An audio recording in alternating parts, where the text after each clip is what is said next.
kemudian sebelum materi ini absen sudah saya buka di Siam, silakan absen sendiri-sendiri.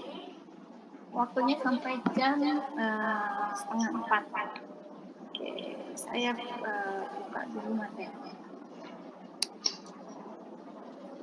Di tempat saya mendung sekali, nggak tahu sinyalnya ini biasanya kurang begitu stabil. Mudah-mudahan sih bisa ini ya, jelas diterima oleh teman-teman.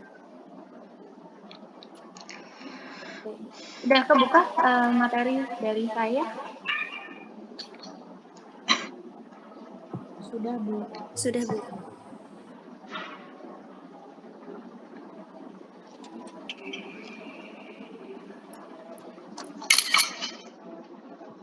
Ya, materi hari ini ya secara umum sebenarnya sudah disampaikan atau sudah tersampaikan di dalam materi-materi kita sebelumnya.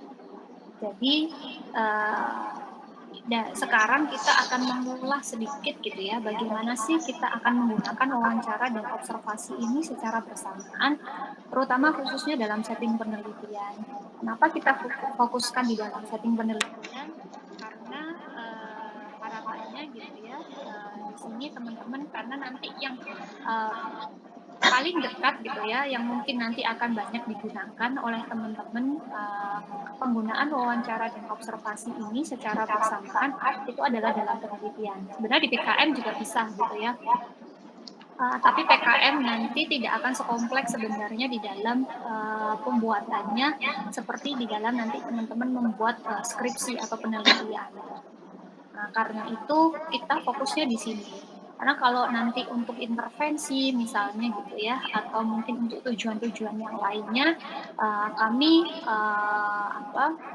kami kira tidak akan cukup banyak digunakan begitu ya, sehingga teman-teman mungkin tidak akan sering menggunakan observasi bersamaan dengan wawancara selain dalam setting ini.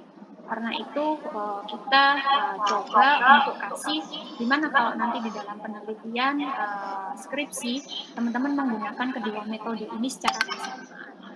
Nanti di alat ukur teman-teman juga akan dapat lagi ya salah satu metode lainnya gitu ya, selain wawancara dan observasi. Oke. Yang pertama kita akan bahas wawancara dulu. Wawancara ya, kemarin saya sempat sudah sampaikan bahwa ini adalah salah satu metode mungkin yang akan banyak sekali, bahkan mungkin menjadi salah satu metode utama, terutama di dalam penelitian sifatnya kualitatif. Ya, jadi di dalam penelitian kualitatif di mana proses pengambilan data, pengolahan data gitu ya, ini yang paling sering adalah menggunakan interview ya. Jadi metode dasar, metode utamanya adalah dengan wawancara. Nah, di dalam penelitian kualitatif ini kita juga akan ada punya dua pendekatan gitu ya, dual analisis di dalam prosesnya. Yaitu ada analisis induktif dan ada analisis deduktif. Nah, yang teman-teman kemarin banyak lakukan gitu ya, itu adalah dengan pendekatan deduktif. Jadi kita sudah punya framework, punya teori gitu ya, mengenai konstruk apa yang hendak kita teliti. Jadi teman-teman itu sudah menetapkan terlebih dahulu variabelnya atau konstruknya, baru kemudian nanti kita akan menemukan fenomena permasalahan gitu ya, data-data itu akan kita analisis sesuai dengan konstruk tersebut. Nah, sementara sebaliknya gitu ya, di dalam penelitian induktif kita cari dulu, kita lihat dulu fenomena. Jadi kita bergerak dari lapangan, dari fenomena, baru nanti kita akan kategorisasikan gitu ya, atau kita rumuskan, simpulkan temuan kita itu menjadi satu tema tertentu. Nah, ini biasanya penelitian-penelitian untuk dasar gitu ya, atau pemula itu banyak bergerak di penelitian deduktif. Yang teman-teman banyak lakukan kemarin dan nanti itu mungkin akan ada di sini. Karena kalau di sini ini sangat kompleks sekali gitu ya. Dan ini biasanya dilakukan untuk penelitian-penelitian doktoral ya. Jadi mengkategorisasikan, mengkaji konsep teori yang ada, bisa jadi bahkan nanti, merumuskan atau, apa, membangun konstruk teori baru. Itu ada di sini.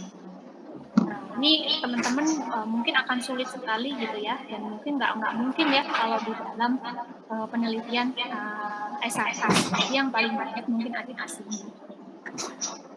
Begitu pula nanti, yang akan teman-teman lakukan di dalam praktikum yang ketiga. Nah, di dalam praktikum ketiga nanti, teman-teman proses wawancara itu juga akan, dengan pendekatan deduktif.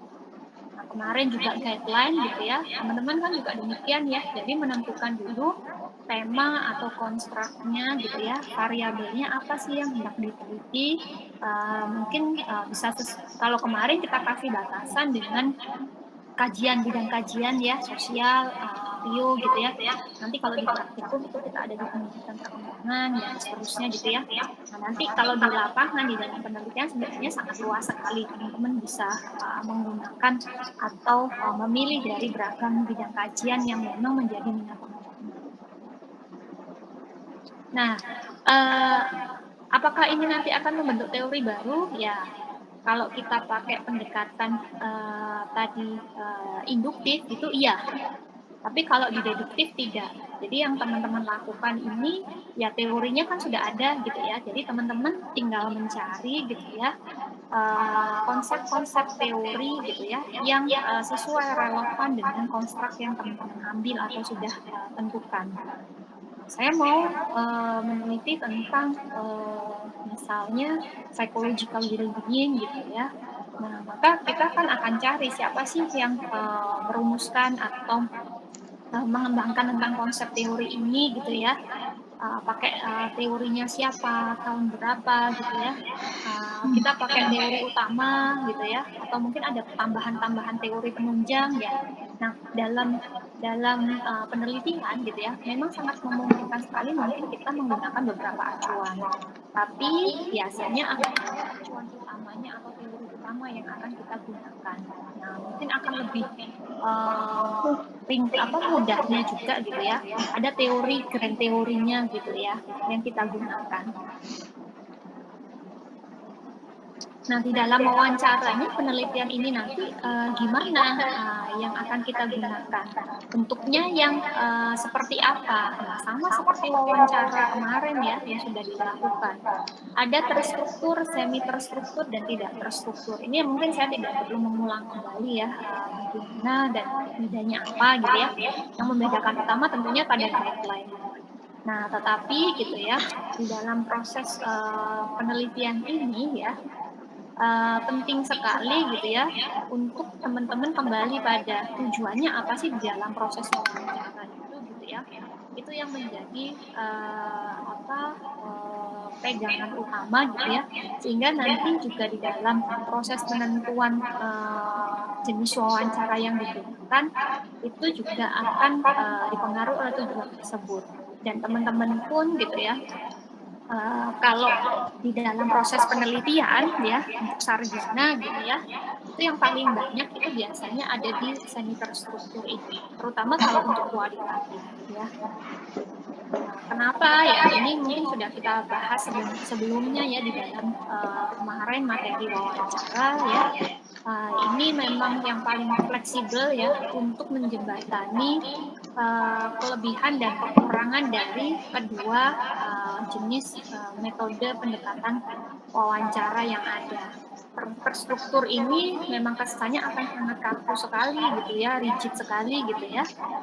Sehingga kadangkala kalau kita di dalam penelitian fenomenologi atau studi kasus gitu ya, kita kurang bisa menggambarkan secara mendalam, gambaran fenomena, apalagi kalau studi kasus gitu ya, bahasan keunikan dari penelitian ini. Tapi kalau pun kita menggunakan yang tidak terstruktur gitu ya, nah ini memang, akan, mungkin bagi pemula, peneliti-peneliti pemula ini akan sangat beresiko sekali gitu ya. Teman-teman baru belajar, melakukan penelitian tapi udah, pede sekali tanpa guideline gitu ya. Ya ini akan menjadi satu tantangan uji nyali nanti bagi teman-teman ya, dalam proses pengambilan datanya. Bisa jadi teman-teman mungkin akan bisa mendapatkan data yang sangat banyak, tapi tidak mendalam atau mungkin jadi kemana-mana gitu ya, atau tidak terarah gitu ya. Atau mungkin juga sebaliknya teman-teman mungkin saja akan bisa dapat sesuatu yang sangat dalam sekali gitu ya. Tinggal bagaimana nanti teman-teman bisa mengolahnya. Dan pilihan ini sebenarnya kembali kepada peneliti ya. Anda mau menggunakan yang mana. Tapi tentunya harus mempertimbangkan tadi beberapa hal tadi ketika kita akan mengambil dan mengambil keputusan mana pendekatan yang akan kita gunakan. Oke. Nah, apa saja yang harus diperhatikan di dalam kita membuat susunan wawancara ya, langkah-langkahnya ya.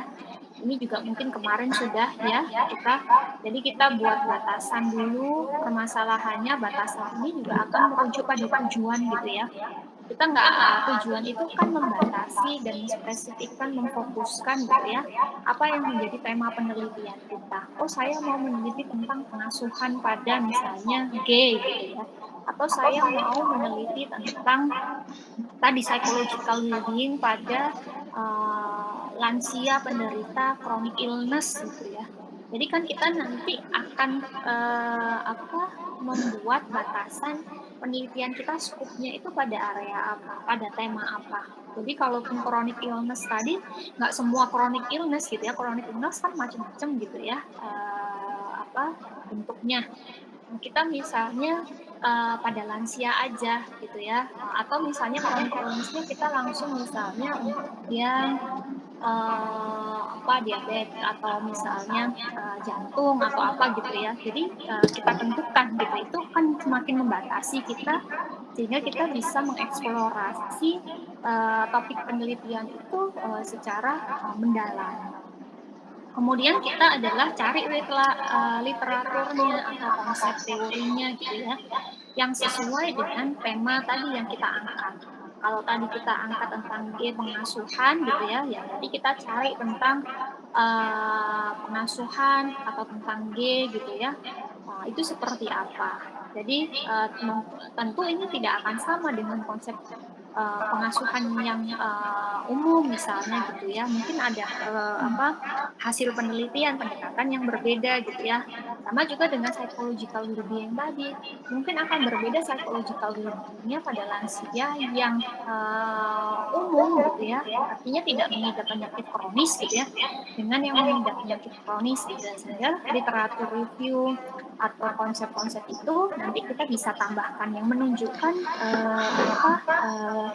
sesuai dengan topik penelitian kita. Kemudian kita identifikasi topik kuncinya gitu ya, dari pengasuhan tadi misalnya itu tentang pemikiran tentang fatherhood, keinginan menjadi ayah, identitas sebagai gay, yang ini biasanya akan muncul gitu ya dari dimensi-dimensi gitu ya atau indikator teori itu. Jadi struktur wawancara, jadi nanti tahapan-tahapan atau daftar-daftar pertanyaan ini gitu ya akan turun dari dimensi-dimensi konsep teori yang digunakan. Nah, kemudian kita buat pertanyaan ya, strukturkan wawancara dengan cara yang logis dan memungkinkan gitu ya. Jadi kita juga nanti di dalam membuat menyusun pertanyaan itu kita bisa urutkan dari mana ya. Kita mulai dari yang umum dulu kah gitu ya, baru nanti yang spesifik. Ya, meskipun memang nanti gitu ya di dalam proses pengajuan pertanyaan gini ya, pertanyaan itu diajukan secara mengalir natural gitu. Jadi di dalam guideline kita kan sudah buat nanti panduan-panduan daftar pertanyaan untuk diajukan atau menggali mengenai aspek atau dimensi tersebut. Tetapi dalam prosesnya kita melakukan wawancara itu kan kadangkala tidak selalu saklek gitu ya. Pertanyaan itu berurutan sesuai dengan dimensi. Bisa jadi kita kasih pertanyaan 1, 2, 3, 4, 5 misalnya ya. Tapi dalam kita mengajukan pertanyaan 1, ternyata itu nanti jawaban dia itu menjawab untuk pertanyaan yang nomor 3, nomor 5, atau kemudian bisa balik lagi gitu ya. Itu akan sangat mungkin sekali terjadi di dalam proses wawancara. Nah, sehingga memang penggunaan guideline tadi ya, bagi pemula gitu ya, itu akan memudahkan kita untuk mengidentifikasi informasi-informasi mana sih yang itu sudah, kita dapatkan, kita gali, mana yang mungkin belum perlu kita dalami lagi, perlu ditanyakan kembali, perlu kita, probing kembali gitu ya, informasi yang sudah disampaikan sebelumnya gitu ya. Sehingga, gambaran, secara komprehensif mengenai topik penelitian tujuan tadi, itu bisa tercapai, seperti itu. Jadi ini, apa namanya, bagaimana kita membuat guideline wawancara atau struktur wawancaranya ya, susunannya. Ini yang perlu diperhatikan dan mungkin secara umum ini sama dengan yang kemarin teman-teman sudah lakukan. Nah, tetapi kalau di dalam proses penelitian gitu ya, tadi tujuannya itu harus jelas, semuanya nanti terukur di dalam guideline, sehingga nanti data yang kita dapatkan ya, pembahasan itu akan bisa menjawab tujuan dari, penelitian. Kita ingin mengetahui gambaran konsep diri pada, G gitu ya, eee Nah, maka nanti apakah dari hasil itu kita bisa tahu konsep dirinya para gay ini akan seperti apa, gitu ya. Bagaimana mereka untuk melihat, menilai diri mereka gitu ya, dengan orientasi seksual yang mungkin berbeda dengan, orang-orang pada umumnya gitu ya, itu bagaimana? Itu bisa dijawab dari hasil penelitian kita. Oke. Di dalam wawancara gitu ya, yang paling penting juga gitu ya, untuk kita perhatikan dan, kita cermati itu adalah rapor. Pendekatan kita untuk, menggali data, informasi melalui wawancara, itu akan sangat ditentukan dengan bagaimana kita melakukan pendekatan awal gitu ya, pada responden kita. Jadi, dalam ini memang mungkin menjadi salah satu seninya ya di dalam penelitian kualitatif. Kalau di dalam kuanti mungkin kita nggak perlu, ya, apa, banyak, apa, pengantar atau mungkin intermezzo di awal untuk bisa membangun trust ya, karena biasanya bentuknya kuesioner gitu ya, singkat gitu ya. Tapi kan beda ya kalau kita melakukan wawancara. Nah, Anda diwawancara ditanya-tanya oleh orang yang mungkin tidak terlalu Anda kenal, tapi, tema, pembicaraan itu sesuatu yang sangat sensitif atau personal gitu ya, mungkin itu membuat Anda tidak nyaman sehingga, Anda tidak bisa terbuka untuk memberikan informasi pada orang tersebut. Nah, karena itu raport gitu ya, atau, apa, pendekatan di awal di dalam proses wawancara, kalau kita menggunakan, wawancara gitu ya, itu akan sangat penting sekali gitu ya. Biasanya raport itu dilakukan kapan sih? Ya ini dilakukan tentunya di awal proses wawancara. Dan ini biasanya kita mulai dari hal-hal yang umum dulu sebelum kita masuk ke sesuatu yang khusus tadi. Ya kita awali dengan hal-hal umum, tanya kabar, atau mungkin kita bisa menggali aktivitas sehari-harinya gitu ya, obrolan-obrolan, apa, yang tidak langsung merujuk pada topik penelitian kita. Jangan jangan sampai tanya pertama gitu ya, langsung tanya, "Jadi kamu gay itu pertama kali karena apa?" Gitu ya. Baru ketemu langsung ditanyain seperti itu. Kira-kira, respon dari, orang yang ditanya seperti itu akan gimana? Bisa jadi kemudian orang ini kan jadi, apa namanya, defensif, kemudian jadi tersinggung gitu ya, bisa jadi juga jadi menolak gitu ya, orang ini saya nggak kenal, belum tahu dia gitu ya, baru tahu sekali, dia langsung tanya mengenai hal itu gitu ya. Ya memang di dalam sebelum penelitian itu kan ada informed consent ya, artinya kita sudah menyampaikan, meminta izin, apa namanya, untuk, proses pengambilan data ini gitu ya, jika memang dia setuju, itu bisa dilakukan. Tetapi juga tidak kemudian menjadikan kita, langsung ujuk-ujuk atau tiba-tiba untuk, melakukan proses wawancara itu dengan, pada hal-hal yang sangat, spesifik gitu ya. Kita bisa mulai itu, raport itu bisa kita bangun. Nah, kemudian, dalam proses wawancara gitu ya, responden kita kan juga macam-macam ya, nggak semua orang itu kadang suka ngomong gitu ya. Ada yang dia harus dipancing dulu, ada yang kita nanya satu kalimat aja dia bisa jawab sampai 10 kalimat gitu ya. Jadi memang kita juga harus menyesuaikan karakteristik dari interviewee kita. Nah, kapan kita mungkin harus butuh mendengar dulu, kapan kita harus bertanya gitu ya. Kalau dalam konseling memang, proses, bertanya dan mendengar itu lebih banyak kita mendengarkan gitu ya, tapi di dalam proses interview gitu ya, kita juga tidak bisa untuk mendominasi pertanyaan gitu ya. Apalagi kalau kita ingin mengeksplorasi lebih jauh ya secara mendalam, apa yang dirasakan oleh interviewee kita. Nah, itu akan kita sesuaikan dengan karakteristik interview. Kemudian lewati pertanyaannya yang telah terjawab dalam pertanyaan. Nah, ini tadi ya, jadi mungkin memang tadi urutan-urutan pertanyaan itu nggak harus selalu sama gitu ya. Kadang-kadang itu jadi membuat jadi kaku gitu ya. Kita bisa fleksibel ya kalau di dalam, terutama kalau di semi terstruktur. Kita mungkin bisa fleksibel, oh dia lagi cerita asik nih dengan yang dimensi pertama, kemudian dia mengalir ceritanya ternyata kaitannya sama dimensi 5. Ya udah deh kita langsung gabung aja nih, kasih pertanyaan yang berkaitan dengan dimensi 5 dulu, mumpung dia lagi bahas itu juga. Nah, itu sangat memungkinkan sekali. Jadi teman-teman bisa, fleksibel melihat situasi dan kondisi gitu ya, apa namanya, di dalam proses interview. Kadangkala kita juga akan perlu ada prompt ya, ada penguatan gitu ya untuk, setiap pernyataan atau informasi yang disampaikan oleh interviewee.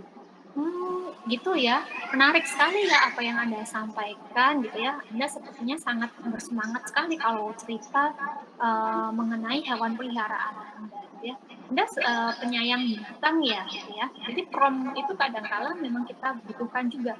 Ini untuk membangun rapport. Jadi, apa namanya, membangun, kedekatan gitu ya. Bahkan ini juga bisa menjadi salah satu cara kita untuk membangun trust juga ya bagi interviewer dengan interviewee. Ketika rasa trust, percaya, aman, dan nyaman itu muncul pada diri interviewee, nah kita mau dapat informasi apapun itu bakalan dia kasih gitu ya, istilahnya kayak gitu. Jadi, penting, untuk dibangunnya raport di dalam kita, proses wawancara. Dan kemudian juga yang terakhir ini tetap netral ya, tidak mengintimidasi. Jadi artinya Anda bisa memposisikan dan tahu peran Anda di sini adalah sebagai peneliti. Jangan sampai kemudian terbawa hanya dengan cerita, eee, interviewee atau Anda, terlalu memberikan batasan gitu ya, sehingga tadi kesannya jadi sangat kaku sekali gitu ya, apa namanya, seolah-olah nggak mau deket, yang penting kita ngambil data gitu ya tidak seperti itu. Jadi penting sekali ini raport di dalam kita melakukan proses wawancara. Nah, di dalam proses wawancara gitu ya, itu juga ada yang dikenal dengan in-depth interview gitu ya. Jadi memang, wawancara yang sangat mendalam untuk bisa menggali gitu ya, apa namanya, informasi dari responden gitu ya, dan kita bisa, mendapatkan, perspektif, serta, gambaran situasi itu secara lebih komprehensif gitu ya. Itu, yang dinamakan dengan in-depth interview. Dan ini memang, tidak mudah gitu ya untuk bisa menggali hal tersebut. Jadi kadangkala yang banyak dilakukan oleh mahasiswa itu adalah yang penting semua dimensi itu pertanyaannya bisa digali, apa, ditanyakan dan muncul gitu ya. Tapi kedalaman dari informasi itu yang, tidak bisa didapatkan. Jadi keunikan dalam kuali ini biasanya yang, menjadi keunggulannya adalah kita bisa menemukan keunikan, kekhasan, dari, data yang kita peroleh. Nah, itu menjadi salah satu indikator keberhasilan Anda kalau menggunakan metode kualitatif. Jadi nggak hanya sekedar semua dimensi itu terpenuhi, ada gitu, tidak. Tapi apa yang, menjadi khas, pembeda, atau yang berbeda pada responden ini gitu ya, dari temuan yang Anda, lakukan atau dari penelitian Anda. Dan kapan sih sebenarnya in-depth interview itu akan digunakan ya? Jadi ini, saya, mulasnya nggak terlalu banyak ya, karena nanti di metode penelitian kualitatif teman-teman itu, apa namanya, akan, mendalami lebih jauh. Jadi ini hanya secara garis besarnya. Jadi kalau kita mau tahu secara rinci, detail gitu ya mengenai bisa perilaku, sikap ya, seseorang, atau isu-isu gitu ya, secara mendalam kita, sebaiknya menggunakan in-depth interview. Ya, keuntungannya apa ya, tadi kita dapat detail, gambarannya secara, komprehensif, menyeluruh. Tapi memang keterbatasannya karena kita tadi, detail dalam gitu ya, kita, tidak bisa kemudian mengeneralisir data yang kita dapatkan ini untuk semua orang atau populasi. Karena tadi, ini hanya digunakan biasanya pada kelompok-kelompok terbatas, seperti itu saja. Dan ini pun membutuhkan teknik yang tadi tidak mudah gitu ya, butuh skill khusus gitu ya, sehingga kadangkala mungkin banyak penelitian kuali yang dilakukan, tapi, ya kita, merasa bahwa apa yang kita baca dari hasil penelitian ini ya seperti orang-orang pada umumnya gitu ya. Kita tidak mendapatkan kekhasan dan keunikan di situ gitu ya. Ini mungkin yang menjadi salah satu, apa, eee tantangan kalau kita mau mengambil, metode kualitatif. Kemudian biasnya itu juga mungkin agak besar ya karena tadi, ini kan sudut pandang subjektif dari, responden gitu ya. Jadi kita memang akan tidak bisa ya untuk mengeneralisir data yang kita peroleh ini untuk semua populasi. Nah kemudian, dari, hasil data tadi, langkah berikutnya kalau teman-teman tadi hanya sampai pada rancangan kemarin ya, setelah proses pengambilan data itu adalah pelaporan hasil. Pelaporan hasil itu, Anda tidak hanya menuliskan dari apa yang Anda dapatkan, tapi juga menganalisis dengan teori yang, ada dan mungkin juga didukung dengan hasil penelitian yang, sudah ada sebelumnya. Nah, sebelum ke sana, proses awalnya adalah kita akan, eee, menuliskan verbatim atau menuliskan data hasil wawancara kita.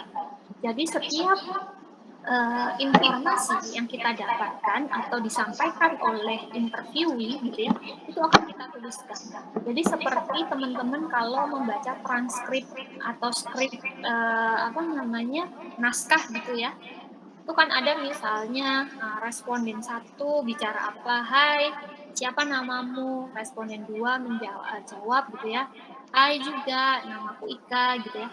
Jadi semua, pembicaraan dalam proses interview yang terjadi antara interviewer dengan interviewee itu dituliskan, itu yang dinamakan dengan verbatim. Jadi semuanya nanti, apa, akan tuliskan, kemudian nanti jangan lupa dari hasil penulisan itu adalah pengkodeannya. Jadi harus ada coding-nya. Nah, coding itu nanti ini bisa dipilih ya, Anda mau pakai 5, 10, atau berapa gitu ya. Yang jelas harus, apa namanya, sama gitu ya, atau jelas ininya pengkodeannya, informasinya juga. Artinya boleh ini, nggak harus seperti ini sama persis, tidak, tapi Anda bisa sesuaikan dengan data Anda. Misalnya ini kodenya BJK122, B itu, rumah sakit Brookside gitu ya, misalnya itu adalah inisial Anda untuk memberikan kode, apa, nama tempatnya gitu ya. J-nya itu dengan siapa respondennya, itu, inisialnya Dokter Johnson gitu ya, itu J. K-nya ini Kennedy penelitinya. Jadi ini adalah wawancara kita yang dilakukan waktu di rumah sakit sama, Johnson. Kemudian misalnya kita ada beberapa interviewee atau interviewer gitu ya. Nah, coding-coding ini akan memudahkan kita nanti, dalam proses pengolahan informasi. Jadi jelas, oh data-data ini diperoleh waktu kapan kapan gitu ya. Kemudian juga kalau dari, apa namanya, misalnya wawancaranya gitu ya, respondennya itu adalah D gitu ya, kita tuliskan D, WS1 itu adalah subjek 1 gitu ya. kemudian tanggal wawancaranya, baris verbatimnya keberapa ya. Jadi nanti dari verbatim itu kita akan coding mana yang itu sesuai dengan dimensi 1 tadi, misalnya itu adalah hasil dari wawancara di subjek 1 itu di baris keberapa, waktu tanggal berapa. Ini nanti mungkin di asistensi akan disampaikan lebih lanjut ya kalau untuk coding. Nah, ini kan sama juga dengan kemarin teman-teman di observasi gitu ya. Jadi perilaku-perilaku yang muncul atau perilaku hasil kalau ini karena sudah wawancara adalah pernyataan-pernyataan informasi data yang disampaikan oleh interviewee gitu ya. Itu ketika nanti digabungkan gitu ya, oh jadi apa saja sih yang menyebabkan dia stres gitu ya, sumber-sumber stres itu ternyata adalah, oh dari wawancara yang pertama, kedua, ketiga gitu ya. Nah itu kita coding nanti, jadi kita munculkan apa saja datanya, oh sumber stresnya itu ternyata ada yang internal, ada yang eksternal. Kalau internal tuh apa aja? Nah itu ada di baris yang keberapa, pernyataannya seperti apa gitu ya. Nah itu nanti kita bisa tandai. Nah, itu akan memudahkan kita di dalam proses analisisnya nanti ya. Seperti itu. Oke, sampai sini ada yang mau ditanyakan dulu?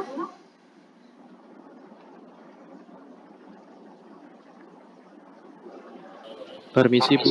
Ya, silakan. Oh iya, baik. Saya izin bertanya. Untuk pengkodaannya sendiri itu kami yang membuat sendiri ya, Bu? Setiap penelitian sendiri-sendiri.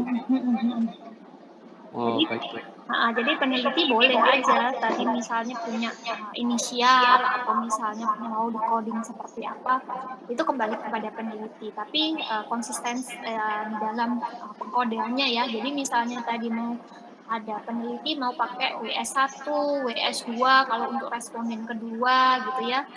Kemudian di sini kodenya pakai tanggal dulu gitu ya, baru barisnya. Nah itu nanti silakan nanti disesuaikan. Baik, Bu. Terima kasih. Oke, ada lagi? Nah, berikutnya kalau belum ada adalah observasi. Nah, observasi ini langkahnya ini sebenarnya sama ya dengan langkah observasi yang sebelumnya, juga mungkin hampir sama dengan wawancara, tapi kalau observasi kan kita pada target perilaku. Jadi memang penting kita untuk menentukan dulu tujuan karena ini akan menyeleksi nanti ya kapan, di mana, settingnya dan seterusnya.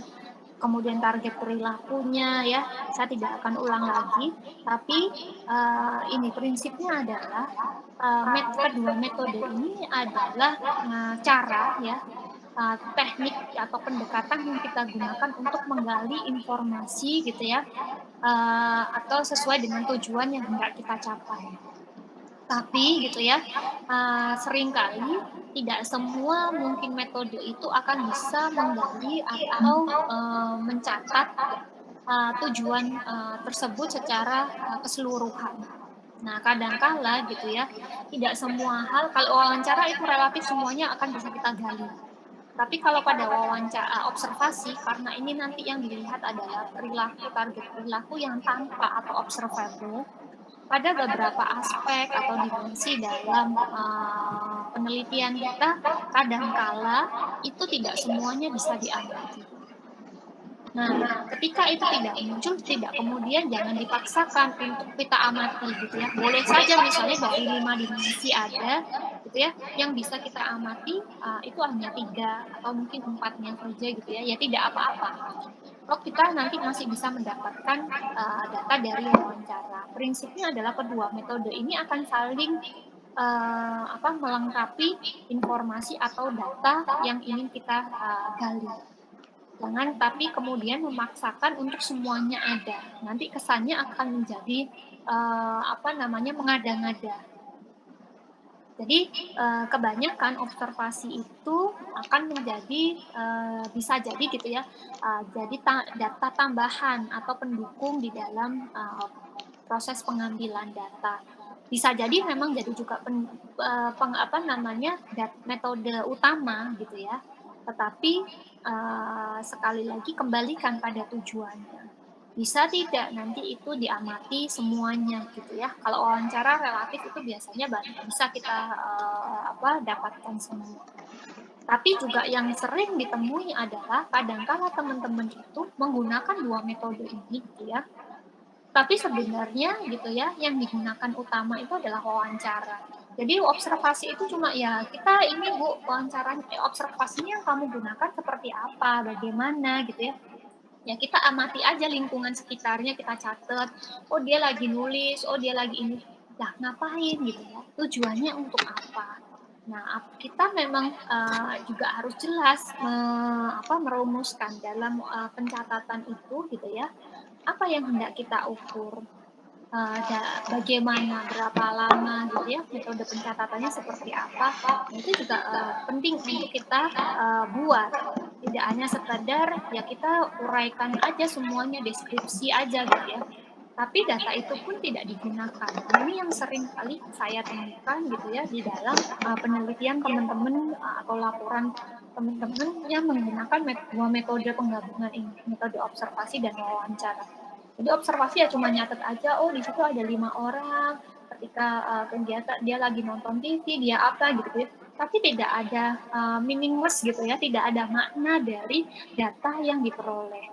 Apakah itu menggambarkan misalnya tadi stres gitu ya, apakah data yang Anda tuliskan dia duduk nonton TV gitu, itu menggambarkan stres gitu ya, kalau memang tujuannya tadi adalah mengidentifikasi, menganalisis stres gitu ya, atau seperti apa. Nah, jadi, juga harus jelas dalam proses pencatatan ini gitu ya, apa yang hendak dilihat gitu ya. Apakah kita identifikasi sumber-sumber stresnya.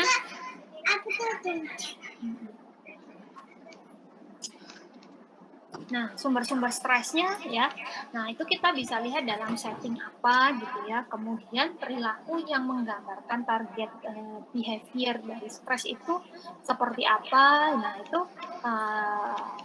itu yang, sesuai gitu ya, jadi nggak hanya sekedar dideskripsikan saja. Oke, kemudian di observasi dalam proses penelitian ini, ya sama seperti di materi sebelumnya ya, kita bisa berperan itu secara penuh, atau kita terlibat di dalam prosesnya, atau kita, full hanya sebagai observer. Ya, jadi kita hanya sebagai, pengamatnya saja. Ini juga kembali pada pilihan, peneliti. Mau berpartisipasi, ikut terlibat, ataukah memang, tidak gitu ya. Jadi kita hanya sebagai pengamat, nanti, misalnya dalam aktivitas itu, melibatkan orang lain, kita menggunakan atau biar orang lain aja gitu ya, kita full di sini, sebagai, peneliti. Itu boleh-boleh saja. Nah, kemudian, mana yang paling banyak digunakan di dalam penelitian kualitatif ini biasanya adalah observasi partisipan gitu ya. Jadi di dalam observasi partisipan itu ada yang kita full sebagai partisipan gitu ya, tapi ada yang kita full hanya sebagai pengamat, tapi ada yang fungsinya kita partisipan tapi kita sebagai pengamat, tapi kita juga sebagai pengamat yang, berpartisipasi gitu ya. Di dalam, kegiatan itu. Nah, ini ya kembali lagi tujuannya, kemudian juga seberapa jauh sih Anda bisa mengontrol gitu ya, ketika terlibat di dalam proses pengamatan itu, kegiatan atau aktivitas penelitian itu, untuk tidak, terbawa, dengan situasi penelitian. Jangan sampai kemudian itu akan mempengaruhi penilaian gitu ya, bahkan sampai ke arah subjektivitas gitu ya di dalam kita, menjalankan peran kita sebagai observer. Nah ini yang harus hati-hati sekali, teman-teman ketika nanti, melakukan observasi itu sebagai partisipan. Biasanya untuk mengantisipasi itu gitu ya, kalau untuk, observer-observer pemula, itu akan ada beberapa observer. Jadi ada yang terlibat ikut berpartisipasi gitu ya, dia juga sebagai pengamat, tapi juga ada yang full sebagai observer. Jadi ini untuk membackup gitu ya, jadi kalau misalnya nanti kita ada bias dan sebagainya, data informasi itu kan kita olah dari beberapa observer yang ada gitu ya.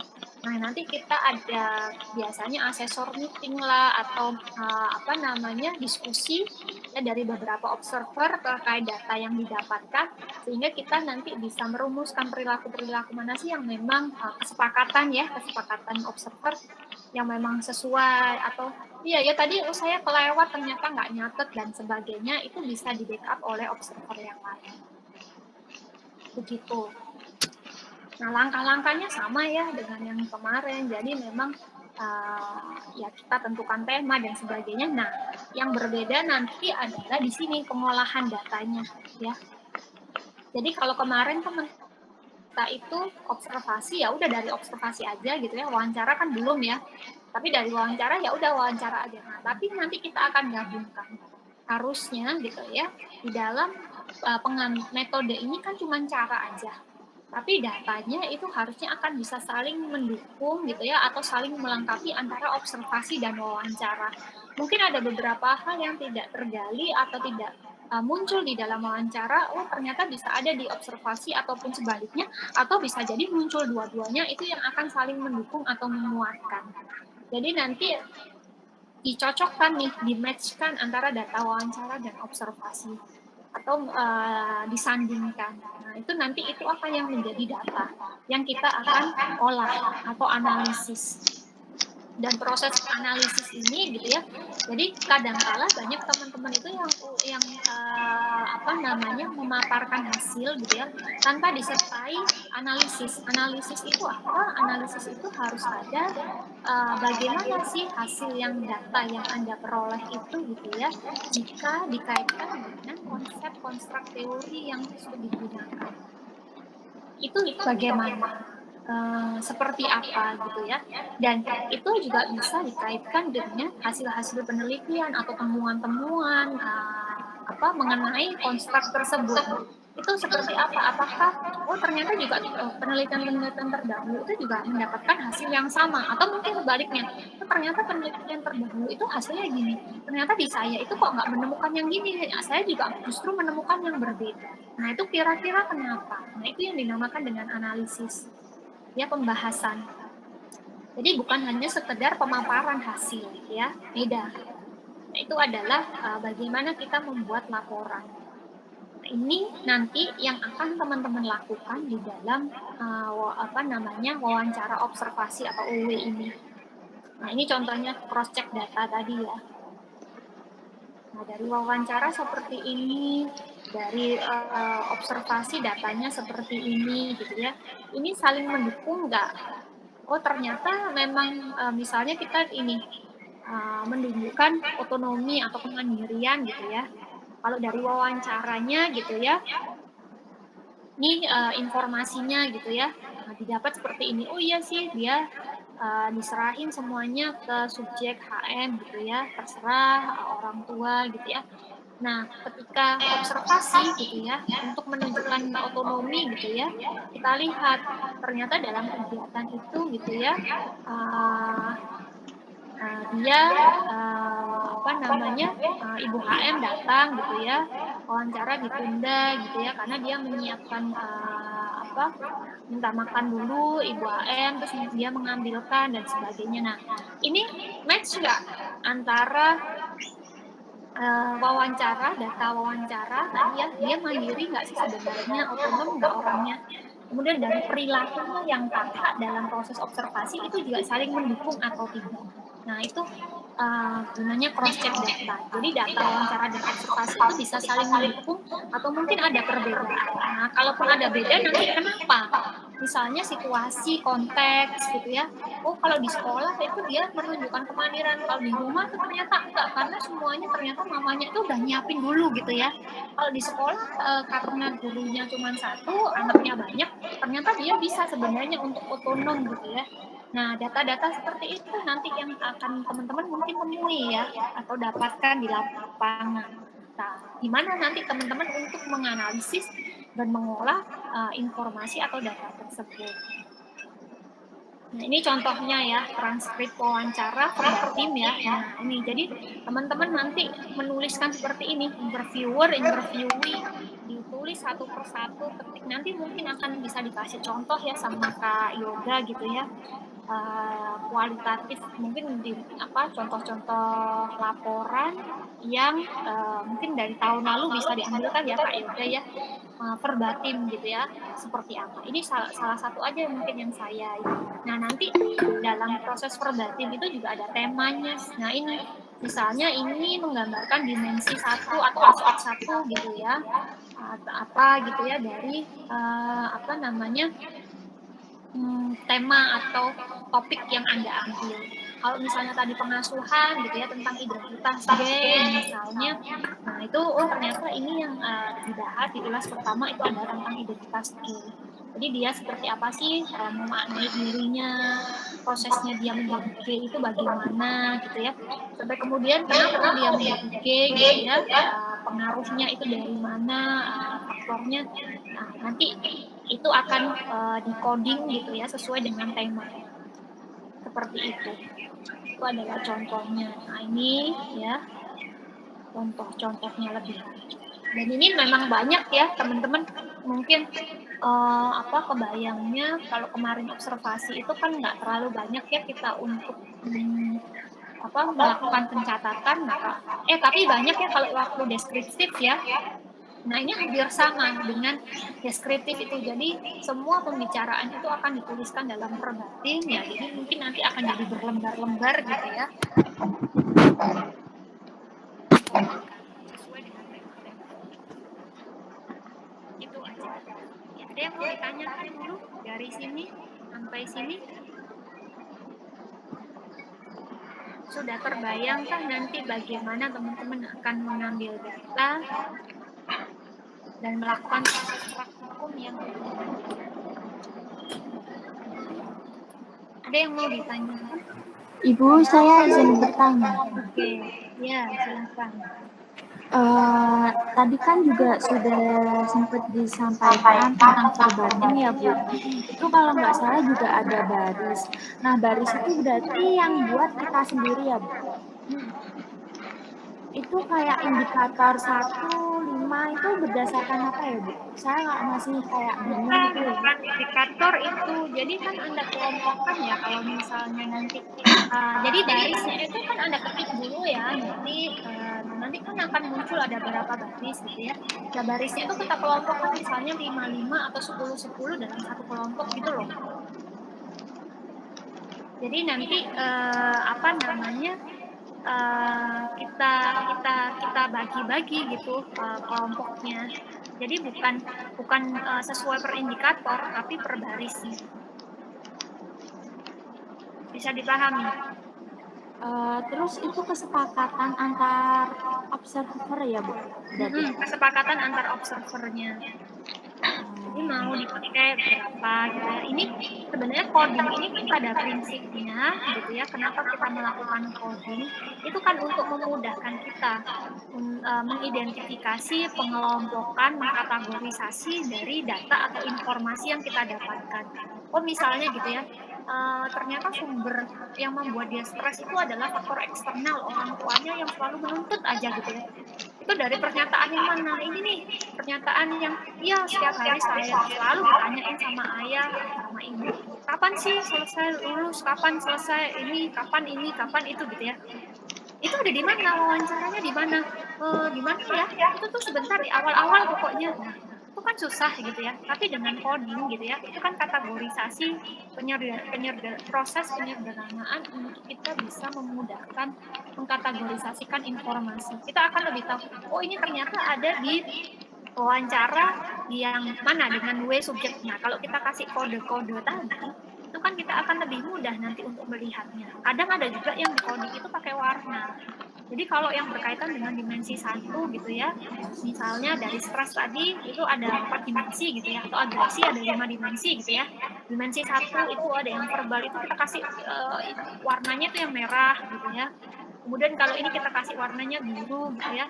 Jadi yang berkaitan dengan agresi-agresi verbal itu yang merah, kalau yang agresi non verbal itu warna biru.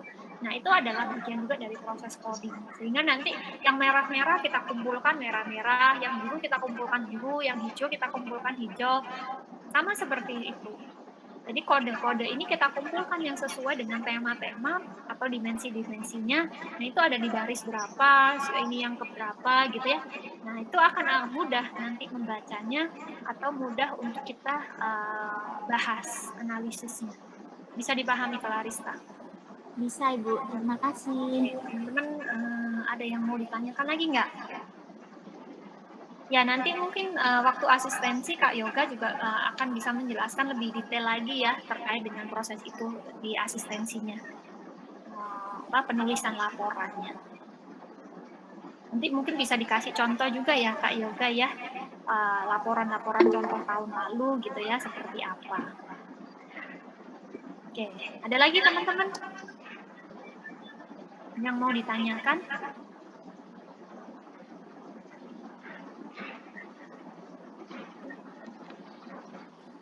Ya, kalau tidak ada, nah teman-teman berarti minggu ini ya di pertemuan yang kedua nanti sudah mulai bisa asistensi.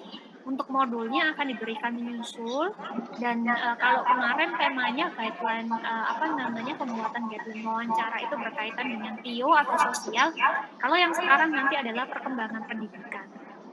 Jadi tema-tema yang bisa Anda ambil itu berkaitan dengan pendidikan ataupun perkembangan. Pada siapa, mau pada lansia, pada anak, mau pada guru, pada siswa, pada ini silahkan saja, pada orang tua, jadi bebas ya. Silahkan nanti disesuaikan, Anda cari gitu ya, dan respondennya kira-kira siapa gitu, sesuai dengan tema yang Anda angkat, dan ini berkelompok. Kalau ini kemarin kita individual, sekarang berkelompok itu 2 orang. Mau Anda kelompoknya sama dengan yang observasi dulu atau mau ganti, ya silakan diputuskan aja sendiri, nanti sampaikanlah ke Kak Yoga gitu ya. Teman-teman kan sudah dewasa semuanya ya, nggak harus dipilihkan untuk kelompoknya.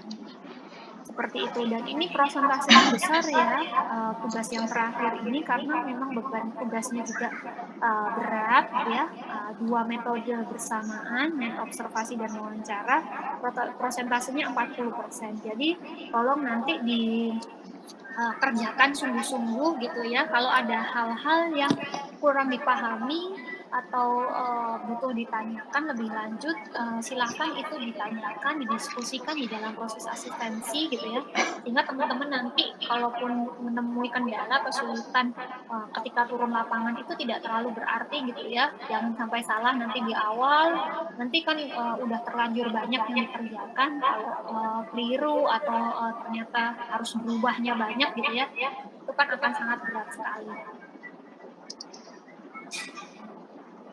Ya, ada yang mau ditanyakan, dan jangan lupa dokumentasi kegiatan juga ya. Nanti format laporan dan sebagainya itu akan diberikan menyusul seperti biasa di modulnya, yang nanti akan sudah ada dijelaskan apa saja lampirannya, apa saja yang harus dilengkapi, kemudian juga aturan pelaporannya, bagaimana caranya untuk melakukan citasi dan daftar pustakanya, itu semuanya nanti akan seperti biasa.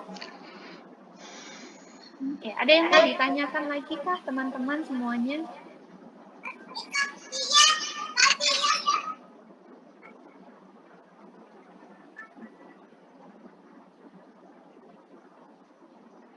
Ada yang mau ditanyakan dulu? Kalau tidak ada pertanyaan, boleh buka dulu kameranya semuanya. Kita ambil gambar dulu. Ini ada.